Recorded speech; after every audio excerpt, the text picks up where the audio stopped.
안녕하세요. 굿상담 클리닉 부원장 나현정입니다. 오늘은 부부간의 신뢰를 깨트리는 4가지 원인과 해결 방법에 대해 알려드리려고 합니다. 첫 번째는 돈 문제, 경제적 문제이고요. 두 번째는 이성 문제, 즉 외도 문제이고요. 그리고 세 번째는 원가족 미분화 문제입니다. 즉 고부 갈등, 장서 갈등, 마마보이, 파파보이. 그리고 마지막은 성격 문제입니다. 성격 이상, 성격 장애라고 불리는 부분이나 아니면 폭력, 중독 이런 것들. 부부 사이에서 이 4가지가 발생을 하게 되면 관계는 거의 무너진다고 보셔도 됩니다. 부부 관계를 무너뜨리는 가장 첫 번째 문제인 돈 문제, 경제적 문제입니다.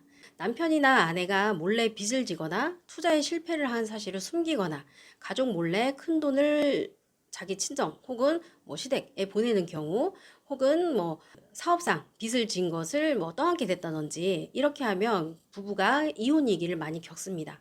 가정법원에서 상담을 하다 보면 상당 부분 경제적 문제로 이혼하는 부부 정말 많아졌다는 걸 느낍니다.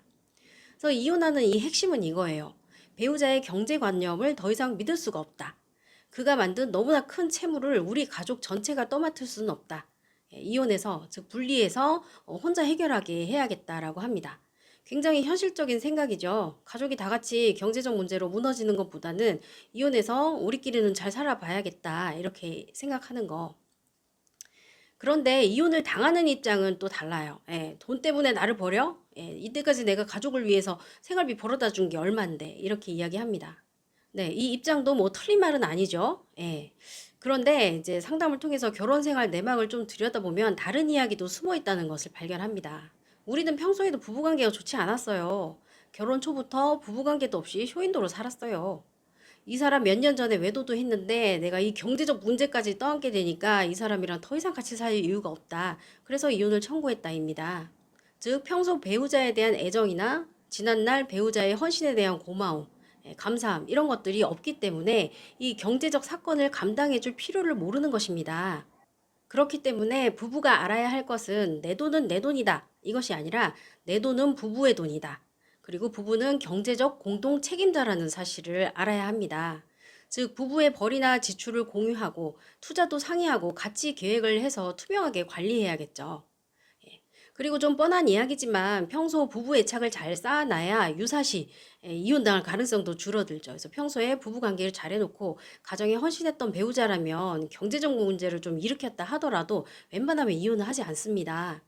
네, 그리고 부부 관계의 신뢰를 깨트리는 두 번째 문제는 외도입니다. 신뢰를 정말 한순간에 폭삭 무너뜨리는 사건이죠.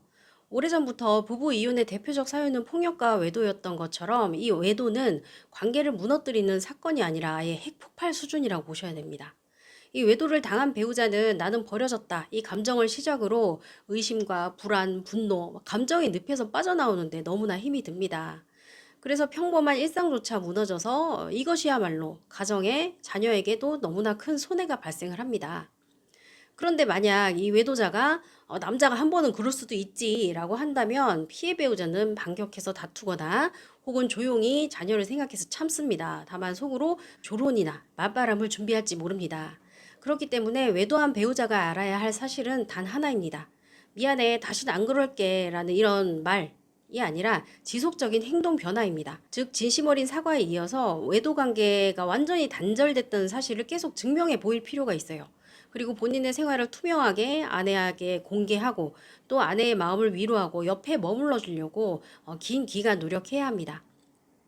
즉 믿어달라고 말만 하지 말고 믿을 수 있게 행동해야겠죠. 네. 그리고 외도를 당한 배우자 역시 감정의 늪에서 벗어나 좀 이성적으로 결혼 생활 무엇이 문제였나 이런 것들 좀 잘 되짚어보고 이제는 배우자 중심이 아니라 나를 중심으로 부부관계를 맺어야겠다라고 다짐할 필요도 있습니다. 그리고 세 번째, 부부관계 신뢰를 무너뜨리는 이유는 원가족 문제입니다. 결혼했는데도 부모의 말이 더 중요하고 배우자보다 원가족이 우선이면 배우자는 이렇게 느낍니다. 나는 이순이구나. 이 감정 굉장히 위험합니다. 이는 마치 외도와 같습니다. 배우자의 가장 중요한 자리에 내가, 자녀가 아니라 너의 부모가 자리하고 있다고? 이 질서 없는 결혼 생활, 이 잘못된 자리매김이 배우자에겐 큰 상처이고 실망입니다. 아직 부모로부터 독립하지 못한, 즉 어른이 채 되지 못한 배우자와의 결혼을 후회할지 모릅니다. 그렇기 때문에 부부가 알아야 할 것은 의도적으로 부부를 우선시해야 한다는 사실입니다. 이것이 결혼 생활의 기본 질서죠. 중요한 결정은 부부 중심으로 내린다는 원칙이 서야 하는데요. 이렇게 말할지 몰라요. 어차피 남편은 가정에 무심해서 친정엄마랑 결정하는 게 나아요. 혹은 어차피 아내는 일만 다니고 시댁 가족 모임에 관심도 없고 도움도 안 되니까 저랑 부모님이 결정하고 통보해도 돼요. 예. 이런 각자의 사정들이야 있겠지만 이건 옳지 못합니다. 의식적으로라도 배우자에게 먼저 묻는 과정을 거쳐야만 한다는 거죠. 왜냐하면 부부 중심의 토대가 없이는 부부가 행복할 수 없기 때문입니다. 어른이 된 아버지, 어른이 된 어머니가 만드는 가정이 자녀에게도 좋은 모델이 되고 제대로 된 부모 역할, 애착관계 이거를 보여줄 수 있게 되겠죠. 네, 그리고 네 번째 부부가 된 신뢰를 무너뜨리는 것은요. 배우자의 성격 장애 그리고 어떤 특별한 태도의 문제입니다. 가장 오랫동안 관계를 무너뜨리는 것인데요. 사람들이 가장 많이 착각하는 부분은요. 성격에 큰 문제만 없으면 괜찮아. 예, 아닙니다. 우리 가랑비에 옷 젖는다는 말이 있죠? 작은 태도가 모여서 부부 가족 관계가 무너집니다. 욱하는 폭력적인 언행, 무시하는 말투, 지나친 강박 행동을 요구하는 거, 혹은 뭐 이기적인 행동. 뭐 나야 하고 나면, 나야 말을 뱉고 나면 그만이지만 상대의 마음에 불만은 지워지지 않고 계속 쌓입니다.